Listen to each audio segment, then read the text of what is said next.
प्यार मेरा मेरी कोई दुआ रब सुनदा है ना यादां ओदियां च मर जाना मैनू जग तो भी हुण दस की लेना लौट आएगा प्यार मेरा एतबार वेखी किथे टुट जावे ना जाओ मेरे सोने यार तू रखी है ख्याल तू प्यार साडा भुल जाए ना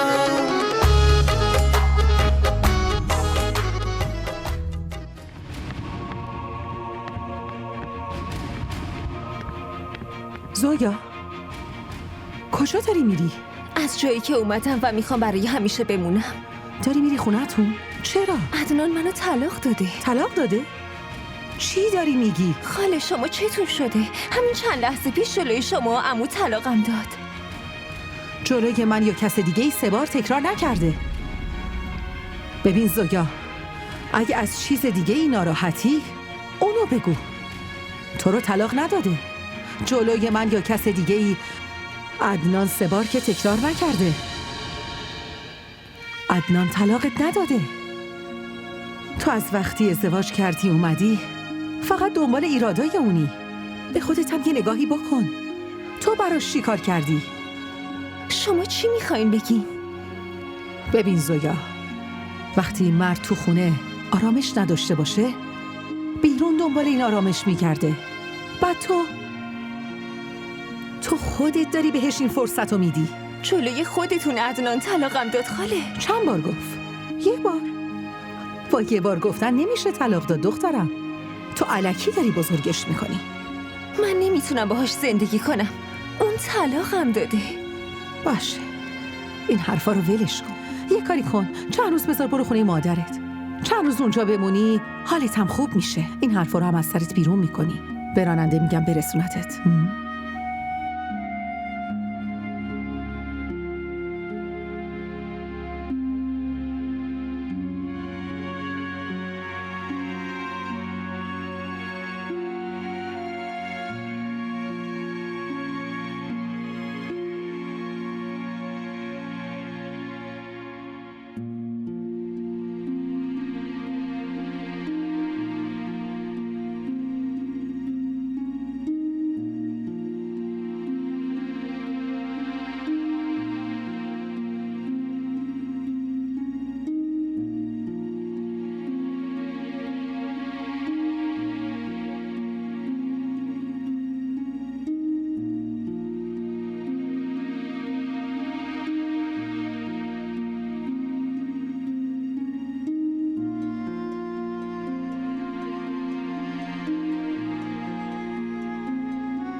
چی شده؟ برای چی صورتت همش غمگینه عزیزم؟ برای چی ازم میپرسید؟ شما که خوشحالی. وقتی تو خوشحال نیستی من چطور خوشحال باشم؟ من نمیدونم چجوریم. زویا برای چی اینطوری حرف میزنی؟ مردم قیافتو که میبینن از من سوال میکنن. کدوم مردم؟ همونا که میان تو اتاق استخاره شما؟ توبه کن، تو رو خدا توبه کن. در مورد اشاره های خدا اینطوری نمیگن دخترم. برای همین آرامش نداری. باشه حالا بگو ببینم، اون دعایی که برای عدنان دادم و خوندی؟ فرقی هم کرد؟ ببینم کدوم دعا رو میگید؟ با این دعاها تا امروز چی به دست اومده؟ همه به اینا میگن جادو، به منم میگن جادوگر. زندگیم هیچ فرقی نکرده، همونطوری حالم بده، هیچی نشده. با شکستن دل یکی من هیچ وقت نمیتونم خوشبخت بشم مادر. گناه بزرگی رو انداخته گردنم. استخاره که خوب اومد، پس اینا چیه به سرم اومده؟ شما که استخاره کرده بودین، پس چرا طلاق هم داده؟ چی؟ اون طلاقت داده؟ شاید طلاقت داده. خب تو حتی مطمئنم نیستی، بعد مطمئن داری میگی طلاقت داده. آره؟ زویا. بله مامان، دوباره چی شده؟ مثل اینکه عدنان دیشب زویا رو طلاق داده. چی؟ طلاقش داده؟ بعد شما الان داری اینو بهم میگی؟ خب دیشب فرصت نکردم بهت زنگ بزنم، ولی ببین من اینجا همه چی رو جمع و جور کردم. مامان آخه برای چی فرستادیش اینجا؟ دیگه تو حواست باشه دیگه. برو ببین یه وقت چیزی به پدر و مادرش نگه. این عدنانم عجب کارای عجیبی میکنه ها. شما هم فرستادیش اینجا، من چی کار کنم آخه؟ باشه خیلی خوب، من برش میگردونم مامان. مامان من که چیزی به ذهنم نمیرسه. سلام، خوشحالم میبینمت زن داداش، بازم امروز اومدی. چطور؟ مگه نمیتونه بیا؟ نه میتونه 1000 بار بیاد اینجا، ولی هر روز خونه مامان اومدن ارزششو کم میکنه. برای همینه که منم زیاد نمیرم خونه مامانم، چون شما هم ناراحت میشیم. باید حواسمون به زندگیمون باشه. بگذاریم. حالت چطوره؟ حالم خوبه. من داشتم میرفتم بوتیک، کاری داشتی اومد اینجا؟ من میرم سمت خونه، میتونم برسونمت؟ نه من امروز اینجا میمونم، از خاله اجازه گرفتم. ولی من الان داشتم با مامانم حرف میزنم، گفت حتما برسونمت به خونه، داره براشون مهمون میاد، تو باید حتما باشی. آره دخترم، امروز پاشو برو خونه. چیزی مهمتر از رسیدگی به زندگیت نیست. فردا به هم زنگ بزن، زلفی رو میفرستم بیاد دنبالت بیارتت. من بیرون منتظرتم. بیا فعلا خاله. اینو ببین اینجا داره چه کیفی میکنه. نه به فکر ماست نه شوهرش. هر وقت دلش بخواد هر جا بخواد پا میشه میره. دخترم من مطمئنم چیزی به خانوادت نگفتی که بخواد زندگی تو خراب کنه. یه کاری کن، فردا بیا با هم بریم دفتر. همونجا سرت گرم میشه، همونجا میذارمت سر یه کار. تو از ما بیشتر تحصیل کرده ای. پول در بیار و مثل ما خوش باش. سر کار؟ سلام خانوما. شکر خدا زود اومدی خونه. ببین دیگه برای این وقت بذار، فهمیدی؟ دیگه هیچ گله‌ای ازش نمی کنی. من و مجیب باهاش حرف زدیم. بله ماما، فقط برای اینا وقت میذارم. حالا اگه موضوع وقت گذاشتن میای بریم بیرون؟ آخه الان که خیلی دیره. نه ساعت 11. کجا دیر شده؟ دخترم پاشو برو، ما اینجا برای ساعت مشکلی نداریم. هر وقت دلت خواست بیا، هر وقتم دلت خواست برو. بعدش هم اگه قراره برای زویا وقت بذارم نباید ساعتو ببینم که مامان. آره. پس پاشو زود حاضر شو، یه جایی میریم. پاشو برو حاضر شو. پاشو برو دیگه.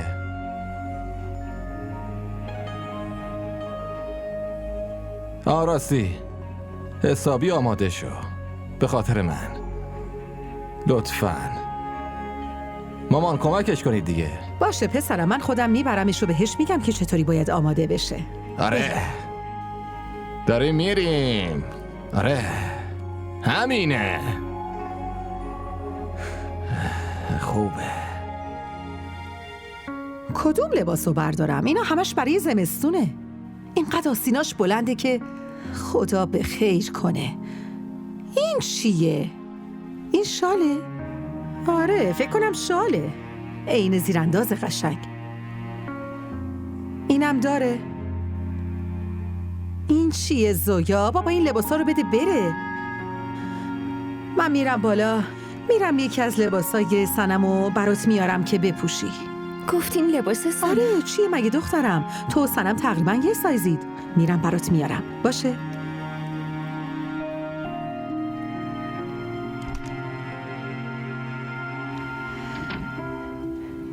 اینو بپوش سویا. ببین چه لباس قشنگیه مگه نه؟ زود بپوشش حاضر شو. خاله یعنی واقعا منو طلاق نداده؟ بابا بهت گفتم که اصلا همچین چیزی نشده. برای چی سر حرفای الکی قصه میخوری؟ برای چی یه جوری رفتار میکنی که مردم فکر کنن مریضی روحی گرفتی؟ تصورات توه، هیچی نشده. پاشو اینو بپوش حاضر شو برو. خاله من نمیتونم این لباسو بپوشم. چرا؟ چون سنم طراحیش کرده؟ نه خب این آستین نداره.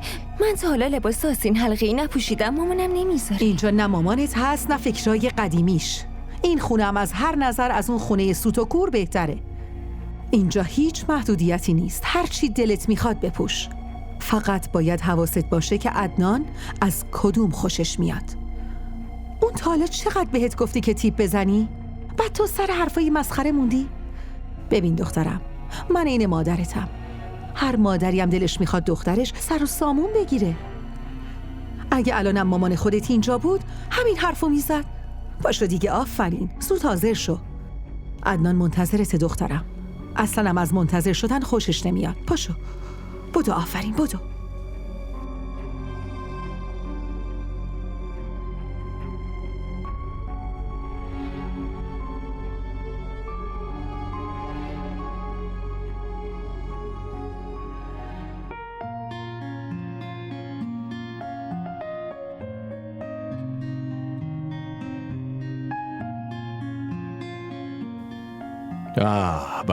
به خیلی خوبه. این لباس خیلی بهت میاد ولی یه چیزیش اضافه است. یه لحظه صبر کن.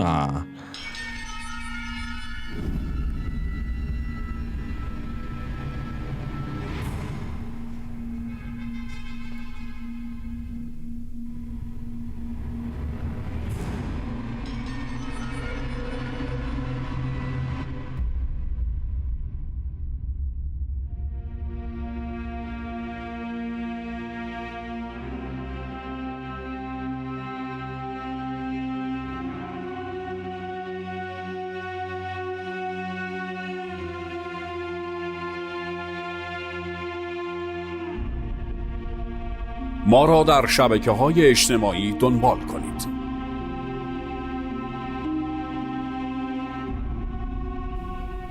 اینطوری. حالا خیلی قشنگ شد. حالا میبینن که من چه زن خوشگل و قشنگی دارم. دیگه همینطوری باش. بیا بریم دیگه. باشه؟ این چه حرفیه که میزنی؟ شالمو بهم بده. تو چیت شده؟ لطفا شالمو بده. هرچی من میگم من همونه. اینطوری بیرون نمیام. بهت گفتم شالمو بده. باشه نکن. بیا ولش کن. بیا.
خیلی دوست داری شالتو بپوشی هان؟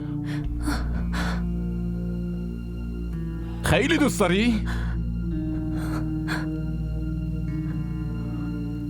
اینجوری دوست داری؟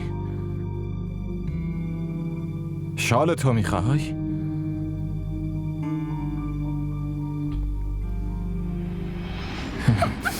تو اینقدر جرأت کردی که دست رو من بلند کنی آره؟ اینقدر جرأت؟ کار خوبی نکردی. به من سیلی زدی تو؟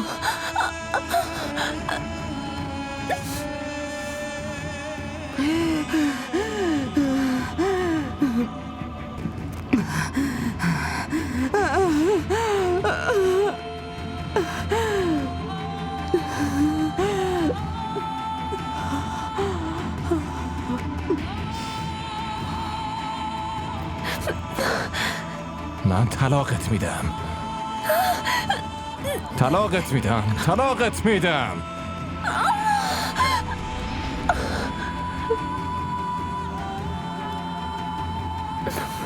کار خوبی نکردی منو زدی زویا. میکشمت زویا.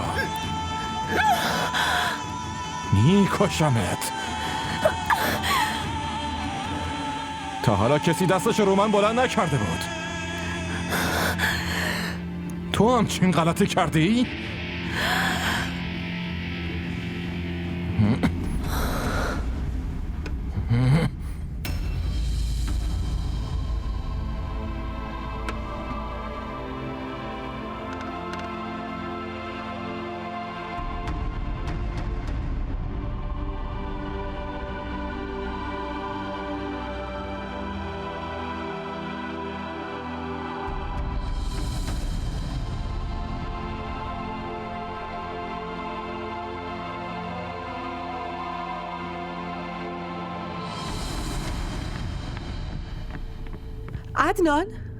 عدنان کجا داری میری؟ ببین چی میگم عدنان.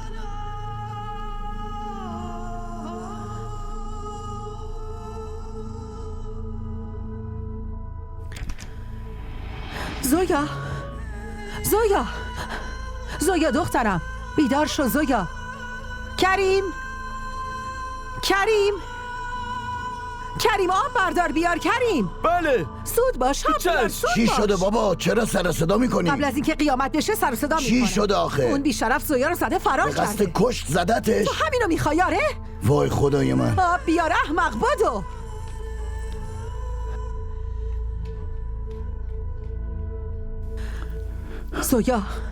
زویا بدش به من. بفرمایید.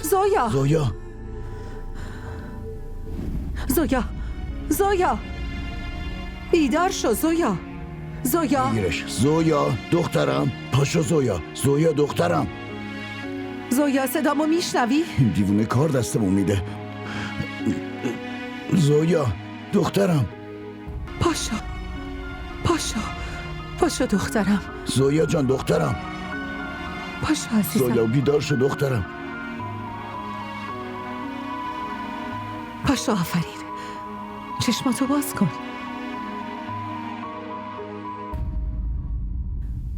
فکر کرده مرده رفته. دارم فکر میکنم اگه دختره واقعا میمرد چی میشد؟ کجا رفته؟ مگه چیزی میگه؟ فرار کرده. هیچ وقت فکرشم نمیکردم همچین کاری بخواد بکنه. اینا همش تقصیر توه. من یا تو؟ تو این بچه رو لوسش کردی. تو الانش هم کلی گند زده. دختر چیزیش میشد چجوری میخواستیم سرمونو بالا کنیم؟ این پسر عوض نمیشه. از اون طرفم این دختره رو گرفتیم برای خودمون مصیبت ساختیم. دخترمون هم دادیم به اونا. اگه این دختر چیزیش بشه اونا هم با سنم همون کارو میکنن. اونا آدمای خوبی هن. با سنم همچین کاری نمیکنن. بابا ول کن. هرچی هم که خوب باشن همه خونخواهی میکنن. کدوم پدر شریفی میتونه بچه‌شو ول کنه؟ ببین چی به سرش آورده. حالا این حرفا رو ول کن. بذار فکر کنم چطوری این اتفاقو پنهون کنیم. چه فکری کنیم؟ چی رو پنهون کنیم؟ بابا از کبودیا معلومه بهش چی گذشته. اون هر روز این دختر رو میزنه. این دختر صبوره که ساکت میشه. برای همین رابطه‌شون پابرجاست، وگرنه اون که طلاقش داده. ما فقط داریم با تصوراتمون خودمونو گول میزنیم و چشمامونو میبندیم. زنمو صدا کن. اون این ازدواج جور کرده. این موقع آره بهش زنگ بزن میادش. چند تا عقل خیلی بهتره. بشینیم فکر کنیم این گندو چطور جمع کنیم. بهش زنگ بزن زود باش.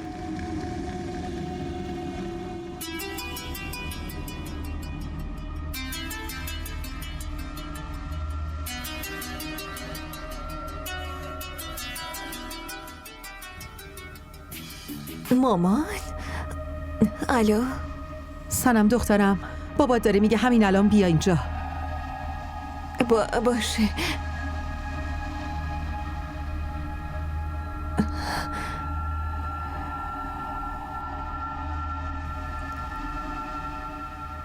وای مامان چی شده که این موقع شب زنگ زدی؟ خب بابا یه کار خیلی مهمی پیش اومده. زود پاشو بیا. ما این کجاست؟ کجا میخواستی باشه؟ خوابیده. منم تو دستشوییم. چی شده حالا بگین دیگه. برای چی باید بیام؟ چرا متوجه نیستین؟ من ازدواج کردم همینطوری که نمیتونم بیام. اگه میخوای ازدواجت به هم نخوره باید پاشی بیای. زود بیا. چی شده ماما؟ دارم میگم عدنان حسابی.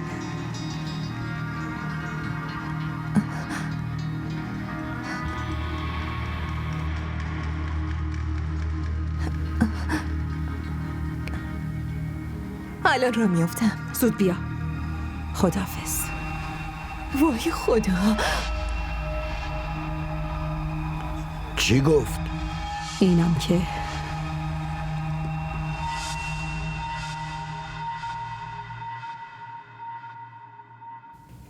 سنم سلام. این وقت صبح کجا داری میری؟ شایدم داری از جایی میای. نه این موقع جایی نبودم. اصلا برای چی موقع بیام خونه؟ ولی خب کجا داری میری؟ خب مامانم به هم زنگ زد گفت برم پیشش. خیر باشه این وقت صبح؟ خاله یه کار واجب داره به هم زنگ زد. اصلا برای چی انقدر سوال پیچم میکنید؟ ببین این موقع صبح یا اونایی پا میشن که میخوان عبادت کنن یا اونایی پا میشن که میخوان یه رازی و مخفی کنن. شما لطفاً کاری انجام بدین که واسش بیدار شدین. تو کارای من دخالت نکنین خاله. وقتی شوهرم مشکلی نداره برای چی شما همش انقدر به هم گیر میدین ها؟ اینجا خونه منه.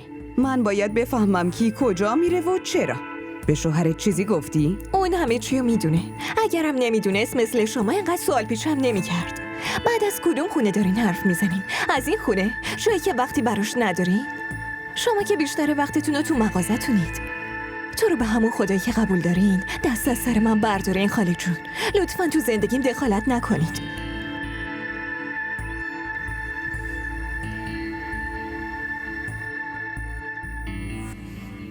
به کسی که این غلطا رو کرده زنگ زدین؟ چه لزومی داشت منو صدا کنین؟ خوب میدونین با چه بدبختی پا میشم میام اینجا. گوشیش خاموشه. هیچ خبری هم ازش نیست. یعنی کجاست؟ آخرم این کاراش منو میکشه. همیشه به خاطر کارای اون بیمغز من تو درد سر افتادم. اینم نتیجه ی امکاناتیه که بهش دادی. الان دیگه هیچ کس نمیتونه کنترلش کنه. باشه ول کن. بگو چی کار کنیم. زویا کجاست؟ تو اتاقشه. حالش که خوبه. بابا میگم دیشب داشته خفش میکرده. از مرگ جون سالم به در برده. زندگی من چی میشه؟ یه کاری کنید مامان. هرچی بشه نباید اجازه بدی بیاد اونجا، وگرنه من بیچاره میشم. شما دوتا خواهر و برادر باید زندگیتون رو نگه دارین. منم انجیو رو. اگه اونا خبردار بشن برای هممون خیلی بد میشه. بابا چی داری میگی؟ منم میخوام گند این قضیه در نیاد. اگه اتفاقی بیفته دیگه همه چی تموم میشه. فقط برای تو و عدنان نه، برای هممون بد میشه.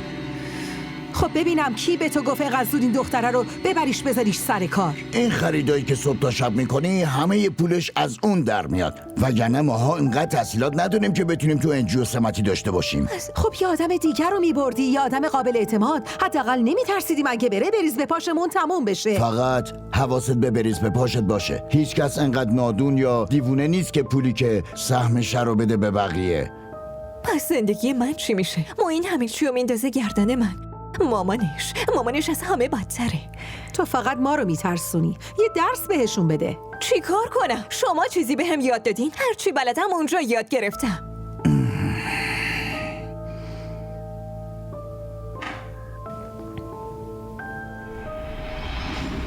شما؟ سلام. علیک سلام. آبجی خاطره؟ بفرمایید.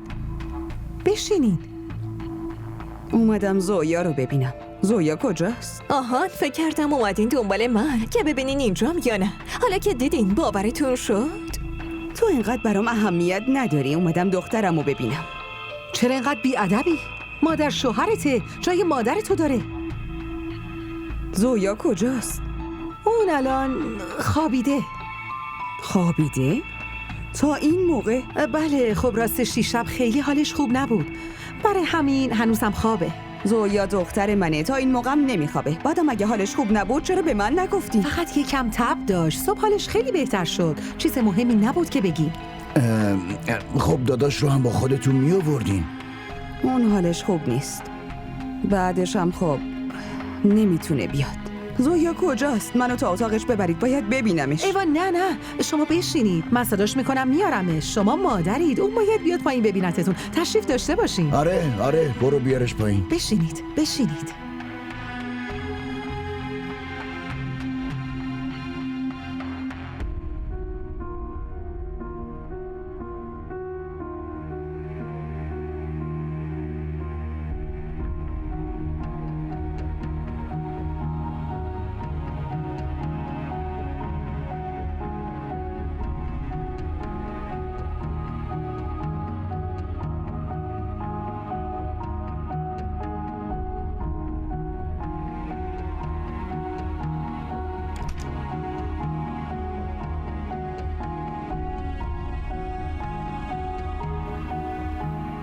حالت الان چطوره؟ من زنگ زدم که مامانت بیاد. میدونم که تو الان خیلی بهش نیاز داری. مامانم؟ اینطوری میری پایین؟ برو لباستو عوض کن، جای کبودیتم بپوشون. آخه برای چی بپوشونم؟ ببین زویا، من بهت قول میدم انتقام این کار عدنانو ازش بگیرم، ولی تا وقتی بیاد تو چیزی نگو. خواهش میکنم جلوی مامانت آبروی ما رو حفظ کن. ببین زویا، تو برای من مثل دخترم سنم عزیزی. من نمیخوام از دستت بدم. لطفاً آبرومون رو حفظ کن. برو. ما را در شبکه‌های اجتماعی دنبال کنید. بفرما، زویا اومد. مامان. عزیز دلم، حالت چطوره دخترم؟ چی شده؟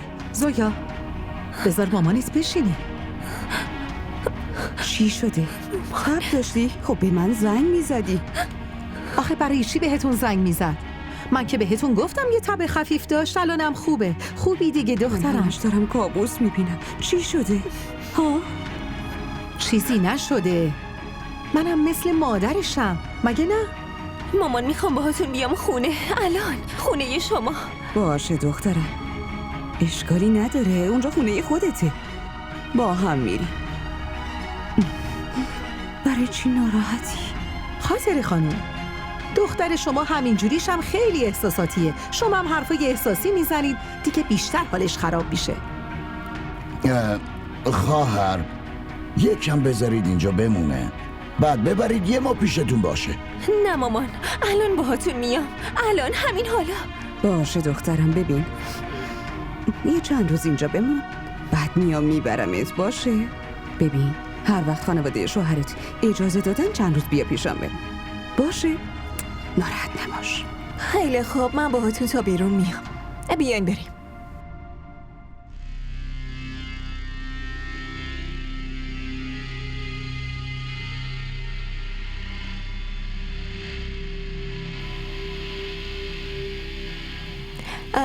خاله، من چند روز اینجا میمونم، شما نگران نباشی. تو قصه نخور. هر وقت دلت خواست به هم زنگ بزن، زود میام پیشت. باشه؟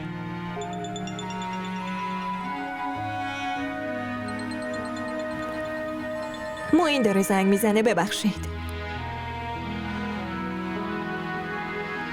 چی شده؟ جلوی اینا خیلی ترسیده بودی. چی شده؟ مامان، من نمیدونم چی درسته و چی غلط. دخترم، در اصل شرایط این خونه با شرایط خونه ای ما خیلی فرق داره. آروم آروم همه چی درست میشه. خب ببین، الان دیگه همه زندگی تو این خونه است. نگران نباش. باشه؟ برو داخل. برو آفرین.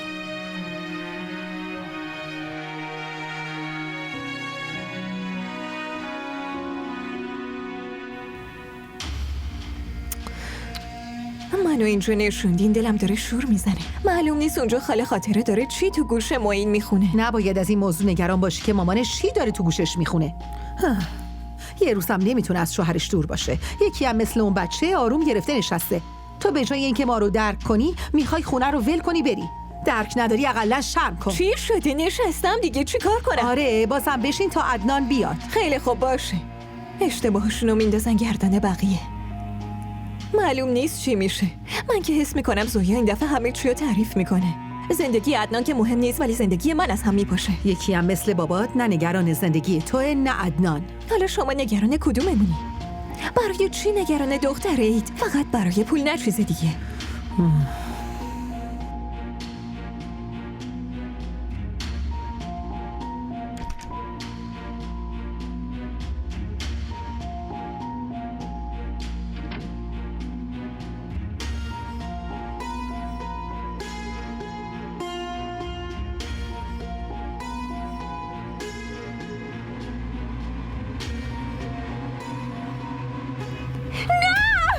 چی شده؟ چرا ترسیدی؟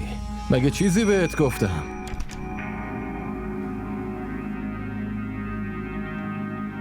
چی شده؟ چه خبره؟ نه چیزی نیست. ترسیده. برای چی همه تو اینجوری نگاه میکنین؟ برای اینکه گلوشو فشار دادی و فرار کردی. میخواستی بکشیش. تو چطور جرأت کردی؟ ما از این طرف نگرانیم، تو اون طرف گوشیتو خاموش میکنی؟ اگه معین یا خانواده‌اش میفهمیدن یه بلایی سرت میآوردن که یادت نره. این بی کس و کار نیست که کتکش میزنی. چرا منو فقط دعوا میکنی؟ به اینم یه چیزی تو بگی. گلوشو فشار دادی، اون که فشار نداده. مامان، من کاری نکردم، ولی این دفعه یه چک زد تو صورتم. من که فقط چی؟ بگو. به من سیری نزدی؟ دستت رفت بالا خودش چک زد؟ بگو دیگه. تو رو داداشم دست بلند کردی؟ یعنی شوهرتو زدی؟ باورم نمیشه. تا الان چیزی نگفته، ساکته. این دختره احساس این نداره. همه مدت دارم به عدنان بد و بیراه میگم. نگاش کن چطور ساکت شده. خجالت نکشیدی رو شوهرت دست بلند کردی؟ خاطر اینطوری تو رو تربیت کرده؟ در مورد تربیت که خیلی سخنرانی میکنه. بهت چی یاد داده؟ که اگه شوهر بگه حاضر شو تو دست روش بلند کنی؟ داشتم فکر میکردم عدنان برای چی کتکش زده. زویا، تو با ما چه دشمنی داری؟ سنمی بسه زویا، دیگه هیچی نگو. چقدر فکر میکردم این دختر مظلومه. بهت اعتماد کردیم، نتیجه شو دیدیم. اینم فهمیدیم همه این کارا رو داری از روی عمد انجام میدی. اصل ماجرا چیه؟ ما خبر نداریم. اون دخترایی از این کارا میکنن که ریگی به کفششونه. تو که میگفتی این دختر خیلی پاکیه. الان من چی بگم مامان؟ خودمم نمیفهمم مشکل این دختر چیه. من بهتون میگم، این در اصل نمیخواد با من زندگی کنه. همش داره به خاطر یه عشق قدیمیش گریه میکنه. میخواد با اون زندگی کنه. اصلا فکر منم نکرده. این کارایی که داره میکنه اون داره بهش یاد میده. از وقتی اومده تو زندگیمو جهنم کرده. این ظاهرشه که میبینید، پاک بودنش، نمازش، شالش، اینا همش فیلمه. هیچ کدومش حقیقت نداره. مامان، من اصلا نمیتونم با همچین دختری زندگی کنم. شنیدی حالا؟ تو هم اگه ناراحتی؟ باشه میریم طلاقت میدم. طلاق. عدنان دیوونه شدی؟ سلام بابا، فقط منتظر تماسم باشین، همین که گفتم. من بعدا تماس میگیرم. باشه، خدافظ. اما این تویی؟ آره، چرا؟ اینقدر دست باچه شدی؟ اتفاقی افتاده؟ نه اصلا، داشتم با یکی از مشتریام حرف میزدم. آها. حالا ببینم، مامان تو حسابی دیدی؟ آره، مامانم نگه هم داشته بود. سلام، یه چیزی رو بهم بگو. این زویا چه شده؟ همش گریه میکنه، نگرانه، ناراحته. همه چی خوبه؟ چی بهت بگم؟ خب تو قصه نخور. نمیخوام ناراحتت کنم ولی حتما باید بهت بگم. چی شده؟ خب بهم بگو. بیا یه کاری کنیم. اول عمو رو ببریم تو اتاقش، بعدش میشینیم حرف میزنیم. باشه؟ نگران نباش. दूर हो गया है प्यार मेरा मेरी कोई दुआ रब सुनदा है ना यादां दियां च मर जाना मैनू जग तो भी हुण दस की लेना लौट आएगा प्यार मेरा एतबार دیدی تیوی ارائه کننده بزرگترین سریال های درامای ترکی، کره‌ای، پاکستانی دوبله شده به فارسی می باشد. لطفاً سابسکرایب کنید و عضوی از خانواده ما شوید.